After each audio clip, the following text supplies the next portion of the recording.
Got your test out? Define the following terms. Number 1A, wave-particle duality. You should have had something about light and subatomic particles behave like particles and waves. Something like that, okay? Valence electrons, you should have said the outermost electrons. That's it. Ion, you should have said something about it's an atom or a group of atoms that have a charge. You didn't have to go into why, but you should know why. Which charge exactly? Charge. No, because ions can have it either way. They can be positive or negative. No, just right there or positive. Yeah, and so try not to be too specific if it's not called for, because you could be specificing yourself out of a situation. Okay? Electrolytes are chemicals that conduct electricity when dissolved. Something about that they conduct electricity when dissolved.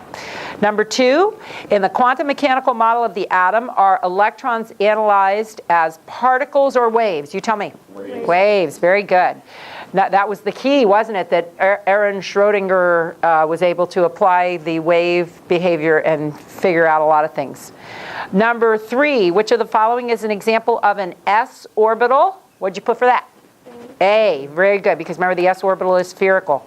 Number 4, how many individual orbitals are found on the second energy level of an atom? How many total electrons can they hold? So first, how many individual orbitals are found on the second level? You have the 1s orbital, and then you have 3 p orbitals, don't you? Okay, so the answer there would be 4, right? 1s and 3 p's. And then how many total electrons can it hold? That would be 8, because each one holds 2. Okay, gonna sneeze. Bless you. Oh, thank you. Oh, okay. Let's see. Then we get up to number 5. What is wrong with the following electron configuration?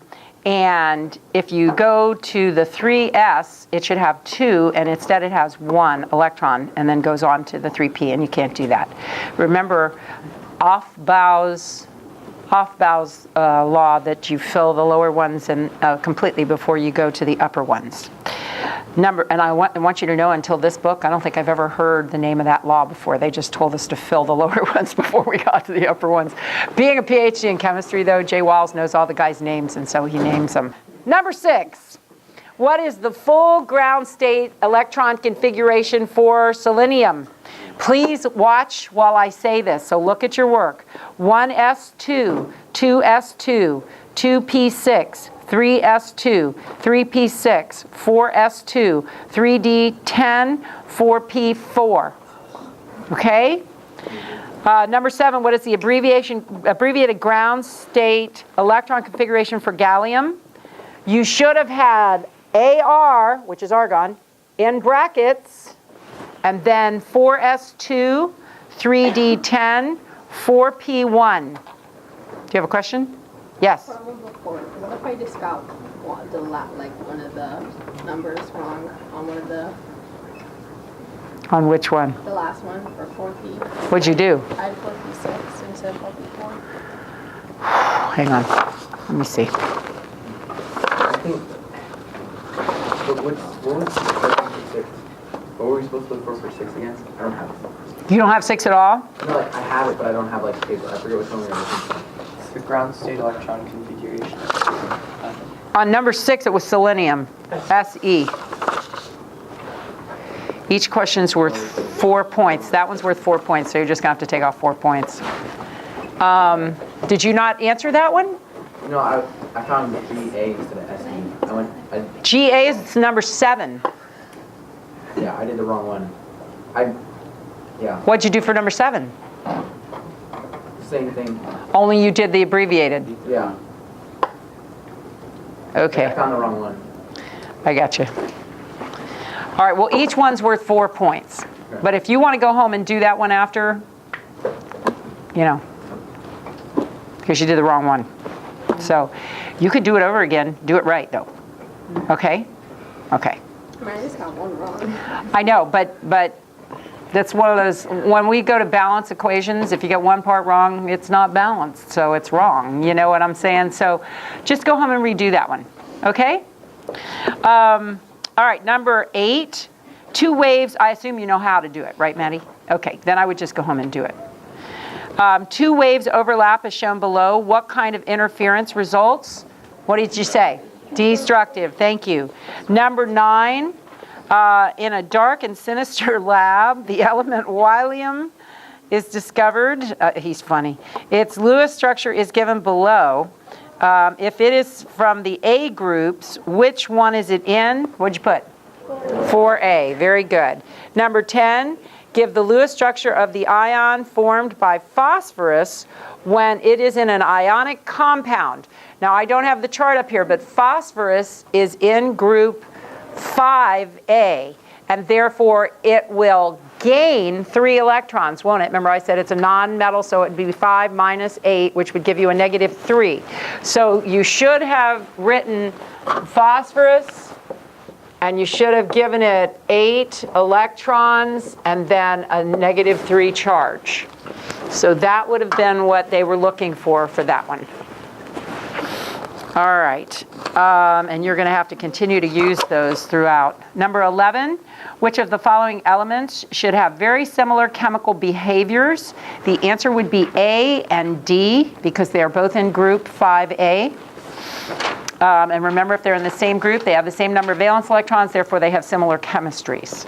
Number 12, which of the following elements is a noble gas? And that would be E, Rn.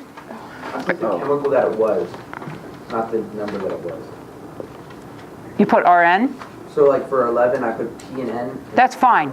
That's absolutely fine. I'm sorry, you could do that. So for 11, if you wanted to put N and P, that is fine. You didn't have to put A and B, you could put N and P. And for number 12, you could just write Rn. Absolutely. Okay? Or you could have circled those answers, you know, so however you wanted to do that. Number 13, an element has luster and conducts electricity well. Is it a metal or a non-metal? Metal. Number 14, a chemist is reacting nitrogen and 2 other elements, oxygen and potassium. Which reacts, the one with oxygen or the one with potassium? Potassium. And it says is most likely to result in a compound that is an electrolyte. Right, potassium, because potassium is a metal. And so it'll make ions. Number 15, what is the chemical formula and name of the compound formed by sodium and phosphorus? And so you were supposed to go sodium, because it's in group 1A, phosphorus, because it's in group 5, so it would be a negative 3, and then you would flip-flop, so you would rewrite this way, and so that would be sodium phosphide. Remember the "ide" ending because of the anion, or the negative ion on the end. Number 16, what is the chemical formula of calcium oxide? And so you would find calcium on your chart, which is in group 2A, and then oxygen is in group 6A. So you would just rewrite this as calcium oxide like that. When they're a one-to-one relationship, you just drop them. And then number 17, what is the chemical formula of cobalt 3 sulfide?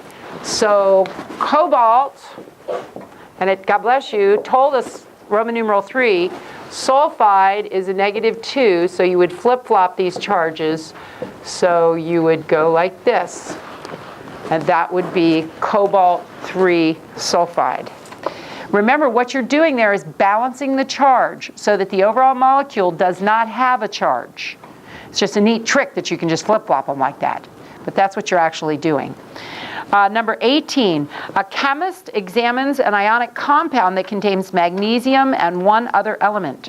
She doesn't know what the element is, but she knows that there are 2 atoms of that element for every magnesium atom.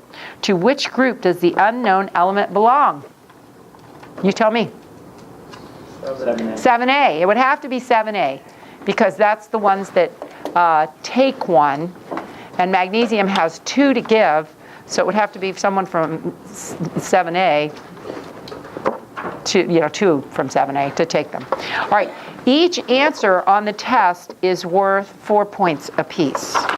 And so that means A is worth 4, B is worth 4, C is worth 4. I'm trying to figure out, hang on, I'm going by what they said. Total number. So something has to be worth more than 4 points. Oh, number 15, he gives 4 points for the chemical formula and 4 points for the name.